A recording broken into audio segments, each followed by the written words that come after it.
Hello friends, എല്ലാവരും സുഖമായിരിക്കുന്നു വിചാരിക്കുന്നു. അപ്പോൾ വീണ്ടും നമ്മളൊരു ഓണം സ്പെഷ്യൽ റെസിപ്പി ആയിട്ടാണ് വന്നിരിക്കുന്നത് കേട്ടോ. അപ്പോൾ വറുത്തരച്ച സാമ്പാറാണ് നമ്മളിന്ന് ചെയ്യാൻ പോകുന്നത്. അതിന് വേണ്ടിയിട്ട് കുറച്ച് സാമ്പാർ പരിപ്പ് ഞാനിവിടെ എടുത്തിട്ടുണ്ട്. അതുപോലെ തന്നെ മുരിങ്ങാക്കായി, തക്കാളി, വെണ്ടയ്ക്ക, അതുപോലെ കുറച്ച് ചെറിയ ഉള്ളി, സവാള, അതുപോലെ മത്തൻ, പിന്നെ ഉരുളക്കിഴങ്ങ്. ഇത്രയും പച്ചക്കറിയാണ് നമ്മളിവിടെ ഉപയോഗിക്കുന്നത്.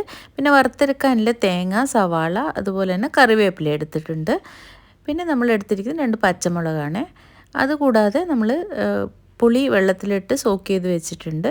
പിന്നെ പൊടികളിൽ നമ്മൾ എടുക്കുന്നത് മഞ്ഞൾപ്പൊടിയാണ്. പിന്നെ ഞാൻ കായം, മുഴുവനോടിൽ കായം എടുത്തിരിക്കുന്നത്. അത് സാമ്പാറിന് കൂടുതൽ ടേസ്റ്റ് കൊടുക്കും. ഞാനിവിടെ LG കായാണ് കേട്ടോ ഉപയോഗിക്കുന്നത്. അതുകൂടാതെ പൊടികളിൽ നമ്മൾ ഉപയോഗിക്കുന്നത് മല്ലിപ്പൊടിയും കശ്മീരി ചില്ലി പൗഡറുമാണ്. അപ്പം മല്ലിപ്പൊടി ഞാൻ കൂടുതൽ എടുത്തിട്ടുണ്ട്, 2 ടേബിൾ സ്പൂണോളം എടുത്തിട്ടുണ്ട്. കശ്മീരി ചില്ലി പൗഡർ ഞാൻ ജസ്റ്റ് 1.5 ടീസ്പൂൺ എടുത്തിട്ടുള്ളൂ. അതുപോലെ തന്നെ വറുത്ത് പൊടിച്ച ഉലുവ പൊടിയാണ് നമ്മളിവിടെ എടുത്തിരിക്കുന്നത്. ഇനി നമ്മൾ എല്ലാ പച്ചക്കറികളും കട്ടിങ്ങാണ് നമ്മുടെ മെയിൻ ജോലി. അപ്പോൾ അതിൽ നമ്മൾ ചെയ്യുന്നത് ഫസ്റ്റ് തന്നെ ഇങ്ങനെ മുരിങ്ങാക്കോൽ അല്ലെങ്കിൽ ഡ്രം സ്റ്റിക്കിൻ്റെ മുകളിലത്തെ ആ ലെയർ നമ്മൾ ഇതുപോലെ ഒന്ന് ചീവി കൊടുക്കുക. അപ്പോൾ എല്ലാ ഡ്രം സ്റ്റിക്കും ഞാൻ ഇതുപോലെ റെഡിയാക്കി വെച്ചിട്ടുണ്ട്. ഇത് നമ്മൾ നല്ല ഒരു ഈക്വൽ സൈസിൽ കട്ട് ചെയ്തെടുക്കുക.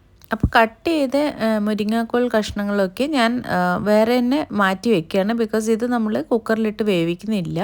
അപ്പോൾ അത് കാരണം അത് മാറ്റി വയ്ക്കുകയാണ്. അതുപോലെ തന്നെ നമ്മൾ വെണ്ടയ്ക്ക കഷ്ണങ്ങളും ഇതുപോലെ നീളത്തിൽ കട്ട് ചെയ്തെടുക്കുക. അപ്പോൾ ഞാൻ ഇവിടെ എല്ലാ വെണ്ടയ്ക്കും ഇതുപോലെ ഒരേപോലെ കട്ട് ചെയ്ത് മാറ്റി വയ്ക്കുന്നുണ്ട്. വീണ്ടും വെണ്ടയ്ക്കും നമ്മൾ സാമ്പാറിൽ ഈ കുക്കറിലല്ല വേവിക്കുന്നത്. അത് കാരണം അതും മാറ്റി വയ്ക്കുന്നുണ്ട്. അപ്പോൾ അത് ഞാൻ സെപ്പറേറ്റ് ആയിട്ട് മാറ്റി വെക്കുകയാണ്. ഇനി നമ്മൾ നെക്സ്റ്റ് ഈ മത്തനാണ് കട്ട് ചെയ്യുന്നത്. ഇതിന് വേണ്ടിയിട്ട് നമ്മൾ ഇതിൻ്റെ ഫസ്റ്റ് ഇതിൻ്റെ തോലൊന്ന് ചെത്തിക്കളയുക. ഇതുപോലെ ചെത്തിക്കളഞ്ഞിട്ട് നമ്മൾ കുറച്ച് ഫ്ലാറ്റായിട്ടൊന്ന് മുറിച്ചിട്ട് ചെറിയ ചെറിയ കഷ്ണങ്ങളാക്കി എടുക്കുകയാണ്. അപ്പോൾ എല്ലാ വെജിറ്റബിൾസും ഇൻക്ലൂഡ് ചെയ്യാൻ നോക്കുക. നിങ്ങൾക്ക് ഇപ്പോൾ വഴുതനങ്ങ അങ്ങനത്തെയൊക്കെ ഇൻക്ലൂഡ് ചെയ്യുന്നെങ്കിൽ ഇൻക്ലൂഡ് ചെയ്യാം. അപ്പോൾ ഞങ്ങൾക്ക് ഇവിടെ വീട്ടിലാരും കഴിക്കാത്ത കാരണം ഞാൻ വഴുതനങ്ങയൊന്നും ആഡ് ചെയ്തിട്ടില്ല. എത്ര കഷ്ണങ്ങൾ ഇടുന്നോ അത്രയും ടേസ്റ്റി ആയിട്ട് വരും നമ്മളെ സാമ്പാർ. വെള്ളരിക്കയൊക്കെ മസ്റ്റാണ് കേട്ടോ. അപ്പോൾ അത് എൻ്റെ അടുത്ത് ഇല്ല, അത് കാരണം ഞാൻ ഇട്ടിട്ടില്ല. ഇവിടെ ഞാൻ കുറച്ച് ഒരു പൊട്ടറ്റോ ആണ് എടുത്തിരിക്കുന്നത്. അതും ഇതുപോലെ കട്ട് ചെയ്തിട്ട് മാറ്റി വയ്ക്കുക. അപ്പോൾ ഇപ്പം ഞാൻ ഈ ബൗളിലേക്ക് ട്രാൻസ്ഫർ ചെയ്യുന്നതൊക്കെ ഞാൻ കുക്കറിലിട്ട് വേവിക്കാൻ പോകുന്ന കഷ്ണങ്ങളാണ് കേട്ടോ. അതുപോലെ 2 പച്ചമുളക് എടുത്തിട്ടുണ്ട്, അതും കട്ട് ചെയ്തിട്ടുണ്ട്. ഇനി തക്കാളി ആക്ച്വലി നമുക്ക് മാറ്റിയിട്ട് വെണ്ടയ്ക്കയുടെ ഒന്നിച്ച് വേവിക്കാൻ പറ്റുന്നതാണ്. ബട്ട് ഇവിടെ നമ്മൾ കുട്ടികൾ തീർത്തും കഴിക്കാത്തതുകൊണ്ട് ഞാൻ അതും കുക്കറിലേക്കാണ് ട്രാൻസ്ഫർ ചെയ്യുന്നത്. അതുകൊണ്ട് ഞാൻ മറ്റേ കഷ്ണങ്ങളുടെ ഒന്നിച്ച് വയ്ക്കുന്നത് കേട്ടോ. അപ്പോൾ നിങ്ങൾക്ക് അതുപോലെ നോക്കിയിട്ട് നിങ്ങളുടെ വീട്ടിലെ ഫാമിലി മെമ്പറിൻ്റെ ടേസ്റ്റ് അനുസരിച്ച് അങ്ങോട്ടും ഇങ്ങോട്ടും ചെയ്യാം.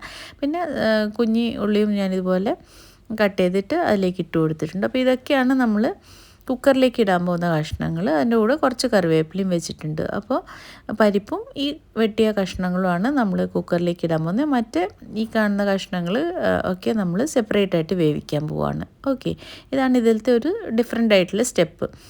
അപ്പോൾ നമ്മളൊരു കുക്കർ എടുത്തിട്ട് അതിനകത്തേക്ക് ഈ കഴുകി വെച്ചിരിക്കുന്ന പരിപ്പും സാമ്പാർ പരിപ്പും അതുപോലെ ഈ കട്ട് ചെയ്ത് വെച്ചിരിക്കുന്ന എല്ലാ കഷ്ണങ്ങളും ട്രാൻസ്ഫർ ചെയ്ത് കൊടുക്കണം. ഇതിനകത്തേക്ക് നമ്മൾ മഞ്ഞളും അതുപോലെ തന്നെ കായവും ഇട്ട് കൊടുക്കുക. അത് കഴിഞ്ഞിട്ട് നമ്മൾ ആവശ്യത്തിന് ഇതിലേക്ക് വെള്ളം ഒഴിച്ച് കൊടുക്കും. അപ്പം നമ്മൾ വെള്ളം ഒഴിച്ച് അതുപോലെ തന്നെ അതിന് പാകത്തിന് ഉപ്പ് ഇട്ട് കൊടുക്കുക. അപ്പം ഞാൻ ഇതിനകത്തേക്ക് ഇച്ചിരി വെളിച്ചെണ്ണ ഒഴിച്ച് കൊടുക്കുന്നുണ്ട്. അതൊരു ടിപ്പാണ് കേട്ടോ. ഇങ്ങനെ ചെയ്താൽ നമ്മൾ കുക്കറിൽ പരിപ്പ് വേവിക്കുമ്പോൾ അത് പുറത്തേക്ക് ഇങ്ങനെ ചാടി വരാതിരിക്കും. അപ്പോൾ അതൊരു നല്ല ടിപ്പാണ്, നിങ്ങൾ ഫോളോ ചെയ്ത് നോക്കുക കേട്ടോ.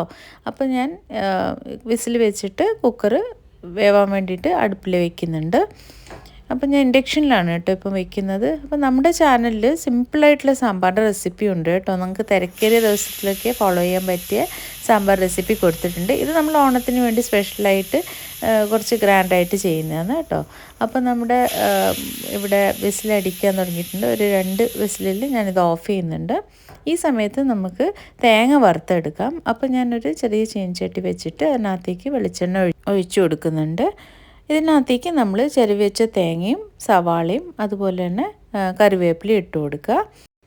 ഇനി ഇത് നന്നായിട്ട് നമ്മളൊന്ന് മൂപ്പിച്ചെടുക്കണം. ഇത് കൈ വിടാതെ നന്നായിട്ട് നമ്മളിങ്ങനെ ഇളക്കിക്കൊണ്ടിരിക്കണം. ഇതൊരു ബ്രൗൺ കളറാവുന്നതാണ് ഇതിൻ്റെ ഒരു പാകം. ഒരുവിധം എല്ലാവർക്കും അറിയായിരിക്കും അല്ലേ, വറുത്തരച്ച സാമ്പാർ നമ്മളാക്കുമല്ലോ. അപ്പോൾ ഇതുപോലെ ബ്രൗൺ ആവുന്ന വരെ നമ്മളിങ്ങനെ ഇളക്കിക്കൊണ്ടിരിക്കണം. ഈ സമയത്ത് നമ്മൾ ഇത് നല്ല ബ്രൗൺ ആയി കഴിയുമ്പോഴേക്കും ഇതിലേക്ക് മല്ലിപ്പൊടിയും മുളക് പൊടിയും ഇട്ട് കൊടുക്കാം. മല്ലിപ്പൊടി കമ്പാരിറ്റീവ്ലി കൂടുതലാണ് ഇട്ട് കൊടുക്കുന്നത്. ഒരു 2.5 ടേബിൾ സ്പൂൺ ഇട്ടിട്ടുണ്ട്. മുളക് പൊടി ഞാൻ ജസ്റ്റ് ഒരു 1.5 ടീസ്പൂൺ മാത്രമേ എടുത്തിട്ടുള്ളൂ. നിങ്ങൾക്ക് എരിവിനനുസരിച്ച് കൂട്ടും കുറക്കും ചെയ്യാം.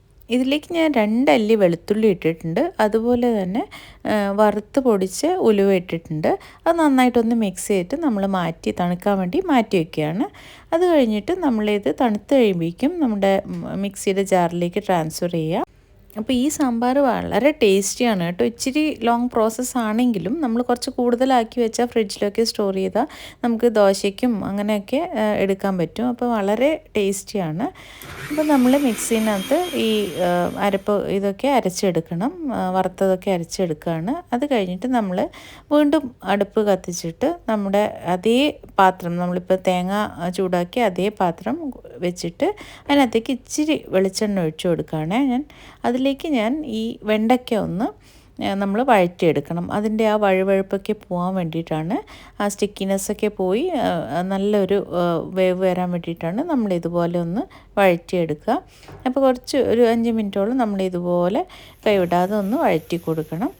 അങ്ങനെ കുറച്ച് വഴന്ന് വരുമ്പോഴേക്കും നമ്മളിതിനകത്തേക്ക് ഈ മുറിച്ച് വെച്ച ഡ്രം സ്റ്റിക്കൊക്കെ ആഡ് ചെയ്ത് കൊടുക്കുക. അപ്പോൾ അതും ഒന്ന് മിക്സ് ചെയ്തിട്ട് നമ്മളിതിനകത്തേക്ക് ഇച്ചിരി ഉപ്പിട്ട് കൊടുക്കുക. ശകലിട്ടാൽ മതി, ഓൾറെഡി നമ്മൾ ഉപ്പിട്ടിട്ടുണ്ടല്ലോ. അതിലേക്ക് ഞാനൊരു സവാള മുറിച്ചതും കൂടി ഇട്ട് കൊടുക്കുന്നുണ്ട്. അതും ഒന്ന് കൈ വെച്ച് ഒന്ന് മിക്സ് ചെയ്ത് കൊടുത്തിട്ട് നമുക്ക് ഇതിനകത്തേക്ക് കുറച്ച് പുളിവെള്ളം ആഡ് ചെയ്യാം. നമ്മൾ പുളി കുതിർത്ത് വെച്ചിട്ടുണ്ടല്ലോ, ആ പുളിവെള്ളം ഇതിനകത്തേക്കാണ് നമ്മൾ ആഡ് ചെയ്ത് കൊടുക്കുന്നത്. അപ്പോൾ കഷ്ണങ്ങൾക്കൊക്കെ ആ പുളിയുടെ ആ ടേസ്റ്റ് ഒന്ന് അബ്സോർബായി വരും. പിന്നെ കുറച്ച് വെള്ളവും കൂടി ഒഴിച്ചിട്ട് നമ്മളൊന്ന് മിക്സ് ചെയ്തിട്ട് ഇതൊന്ന് വേവിക്കാൻ വയ്ക്കാം. അപ്പോൾ ഈ കഷ്ണങ്ങളൊക്കെ നമ്മൾ സെപ്പറേറ്റ് ആയിട്ട് വേവിക്കുകയാണ്, നമ്മൾ പരിപ്പിൻ്റെ ഒന്നിച്ച് ആഡ് ചെയ്യുന്നില്ല. അപ്പോൾ ഇവിടെ നമ്മൾ കുക്കറിൽ പരിപ്പും ബാക്കി കഷ്ണങ്ങളൊക്കെ നന്നായി വെന്ത് വന്നിട്ടുണ്ട്. അപ്പം ഇതിൻ്റെ കൂടെ നമ്മൾ മറ്റേ കഷ്ണങ്ങൾ മിക്സ് ചെയ്ത് കൊടുക്കുക ചെയ്യുക. അപ്പോൾ ഇതും വെന്ത് വന്നിട്ടുണ്ട്. ഇതിനകത്തേക്ക് ഇതൊക്കെ നമ്മൾ ട്രാൻസ്ഫർ ചെയ്യും. അപ്പം വെന്തടിയുമില്ല, പിന്നെ ഒരു സെപ്പറേറ്റ് ടേസ്റ്റാണ് കേട്ടോ. ഇങ്ങനെ ചെയ്യുമ്പോൾ ഒരു പ്രത്യേക ടേസ്റ്റാണ്. ഇനി നമ്മളെല്ലാം കൂടി ഒന്ന് മിക്സ് ചെയ്തിട്ട് ഇതിനകത്തേക്ക് നമ്മുടെ വറുത്തരച്ച തേങ്ങയുടെ അരപ്പ് ആഡ് ചെയ്യുക. ഇതാണ് നമ്മുടെ മെയിൻ പ്രോസസ്സ്. അപ്പോൾ നിങ്ങൾക്ക് ഇത് ഞാൻ ജസ്റ്റ് കാണിച്ചു തരാണ് കേട്ടോ. ഇങ്ങനെയാണ് ഈ പരിപ്പിൻ്റെയൊക്കെ നന്നായിട്ട് വെന്ത് വന്നിട്ടുണ്ട്. അപ്പോൾ ഒന്ന് ഇളക്കിയിട്ട് ഇതുപോലെ ഒന്ന് ചൂടാക്കി എടുക്കുകയാണ്. എല്ലാം ഒന്ന് മിക്സ് ആവാൻ വേണ്ടിയിട്ടാണ് കേട്ടോ ഇങ്ങനെ ചെയ്യുന്നത്. അപ്പോൾ ഒത്തിരി നേരം മിക്സ് ചെയ്യാനൊന്നുമില്ല, നമ്മൾ ജസ്റ്റ് എല്ലാം ഒന്ന് മിക്സ് ആക്കിയിട്ട് അരപ്പൊന്ന് ഒഴിച്ചു കൊടുക്കും, അത്രയേ ഉള്ളൂ. അപ്പോൾ ഇതാ ഈ അരപ്പ് ഞാനിതുപോലെ ഇതിലേക്ക് മാറ്റി കൊടുക്കുകയാണ്. അപ്പോൾ അത് കഴിഞ്ഞിട്ട് നമ്മൾ ഇതിൻ്റെ കൺസിസ്റ്റൻസി നോക്കിയിട്ട് ആവശ്യത്തിന് വെള്ളം ഒഴിച്ചു കൊടുക്കുക.